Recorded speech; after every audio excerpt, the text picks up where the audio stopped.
Hi guys, today is October 22nd. I'm going to go over Thursday's lessons. So today we started off with our Go Noodle. We read the book Tad, and then that was for our morning meeting. Then our times were adjusted because of the writing benchmark. So from 8 to 10, we did our writing benchmark, and you can see those in classwork where it says benchmark writing. You can see those. And then everything else got pushed back. So in math today, we worked on some problems. So we learned what a tenth and a hundredth is. Today, we practiced a little bit more, and then we saw what they look like with some multiple choice questions. So this one right here, math, fractions, and decimals practice problems. We worked on this. We did these together, and then E and F students did by themselves. So with the whiteboard, let me bring up a whiteboard. On our whiteboards, we took the fractions that we were given, and so we made a place value chart, and we were practicing what these look like on the place value chart. So if we have ones, our decimal point, tenths go to the right of the decimal point, and hundredths go to the right of the tenths. If we have 3/10, so the fraction 3/10, we can see that this has a denominator of 10. So we're looking for the one that shows 10 tenths. Okay, tenths is a fraction. It's where we put those 3. So this shows 3/10. We need the decimal point. And then this has no whole numbers because it's just a fraction. It's only a part of a whole, so we can put a 0 there. So 3/10, this one right here, is equivalent to 0.3, and they're read the same, 3/10, 3/10.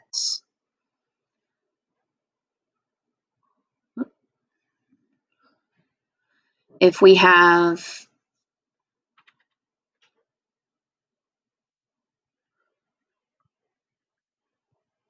we might have a larger one where we have a ones.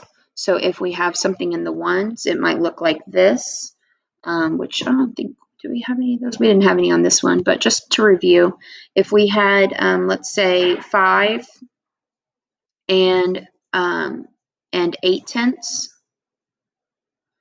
then that means we have 5 wholes. So the 5 is going to go in the ones place. And then the 8/10, again, we're working with tenths, so that 8 is going to go in the tenths place. So 5 and 8/10. 5 and 8/10. Okay. Get rid of this. All right. If we have hundredths, then let's say we have 34 hundredths. On the place value chart, now we're talking about something with 100 parts. So again, here you can see this word 100. That means those 34 are going to go in our hundredths place, but we know we can't have a 2-digit in the hundredths place, so we have to regroup. So the 3 is going to bump next door, and the way that you read this is 0.34. The way that you say it correctly is 34 hundredths. Just the exact same way that you say the fraction, 34 hundredths. So we worked on that sheet, and again, students did EF and EF on the bottom there. And then we saw some problems.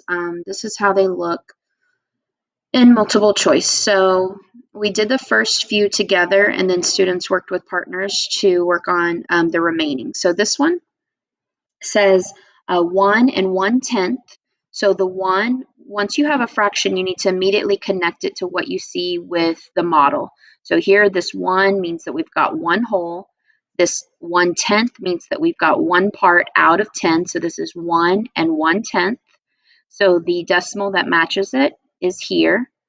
If you look at B, B has 11, and there are 11 pieces that are shaded, and so I'm guessing that's why they put 11, but 11 is, when you put it here, that's a whole number. That's not how, that means there would be 11 of these holes all the way shaded in. We have way less than that. This one is 1, so they got the 1 whole part correct. But if you look here, the 1 is in the hundredths place, not the tenths. And so this is, I told the kids, these look all very similar, so you really have to take them piece by piece and really think about, okay, if the 1 is in that hundredths place, like we just practiced, it's way over here, that's saying the same thing. If you think about it like money, that's saying like you've got 1 penny versus 10 cents. So they're not the same. So you have to be careful with the placement. And then D, 10 holes and 1/10, that does not match. We only have 1 hole. Here we have a decimal number, and it says 82 hundredths can be shaded. So if you had this in front of you, you could have shaded in 82 of those pieces. This one is asking which one is less than 82 hundredths.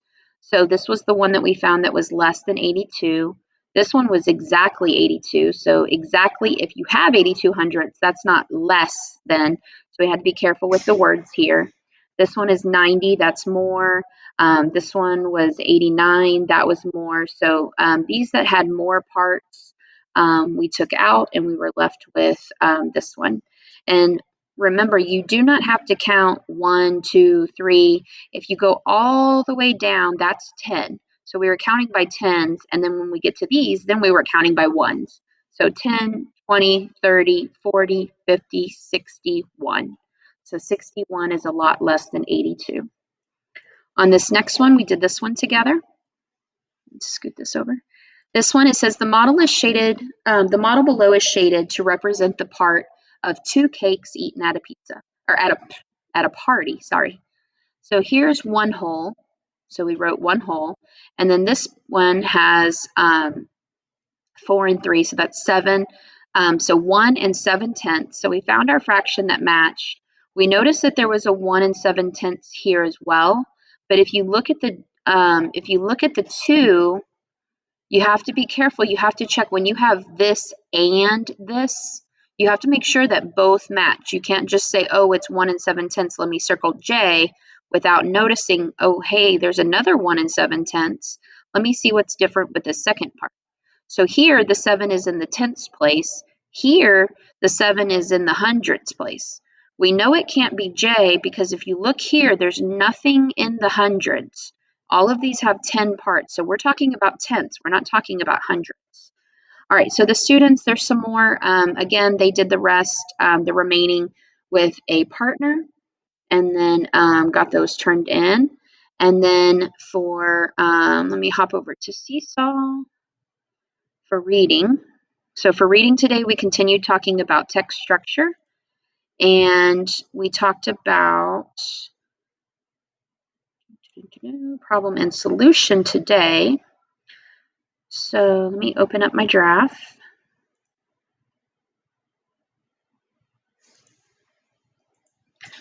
So this one was about kids having a lot of homework, and it wasn't necessarily talking about that homework was the problem. It was more of how do we manage having homework along with all the activities that we might have after school. So it said children are given a lot of homework these days. The problem is, how do we get it all done when we have so many sports and other activities after school? One way is to start on it as soon as you get home from school.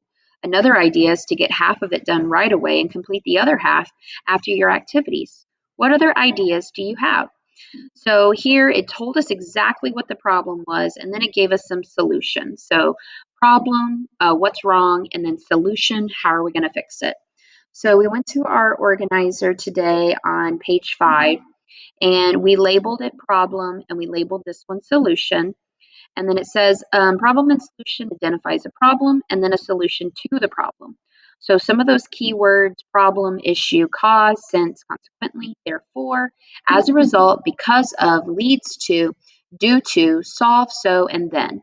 So here, students came up with a problem, something that is wrong, and then they thought of a solution. So they worked on that, and then they drafted it because we still have one more little piece that we'll get to tomorrow.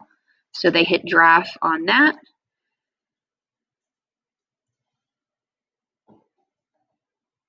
All right, then we did science yesterday. We didn't have that much time after lunch and specials.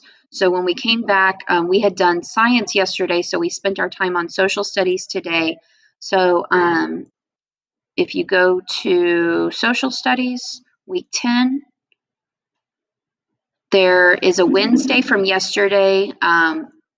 There's no Thursday, so all we did is work on Wednesday. So this is talking about more with Europeans exploring Texas.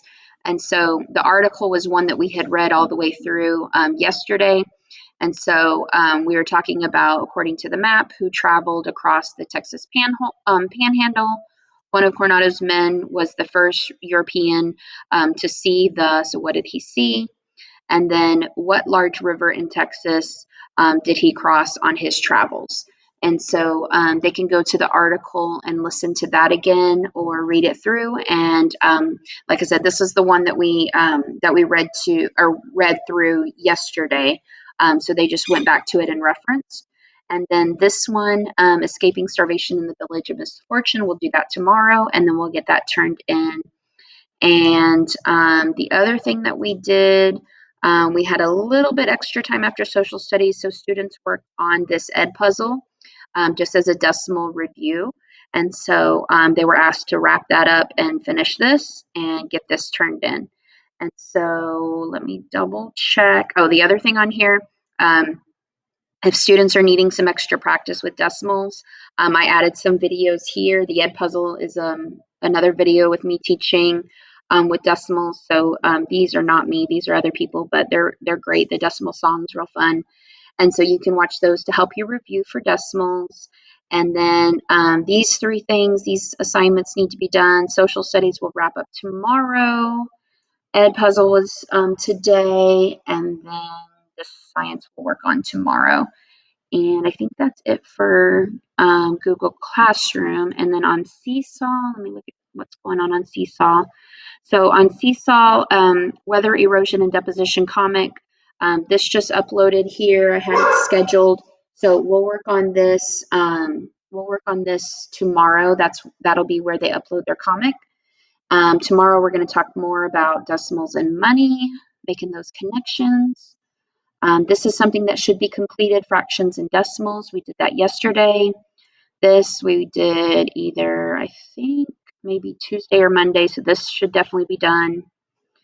Opinion writing, we are done with this. I'm going to archive that. Math daily review, this students work on a day, each little page a day.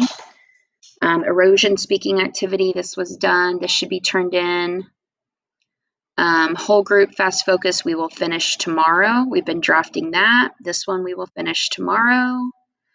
Small group, we will continue working on probably into next week. Name that text structure, we will probably work on until next week because of testing. We didn't have small group time. Go Math page 43, this was Monday. That needs to be turned in. And that was for another student, and that's it. All right, if you have any questions, as always, please let me know.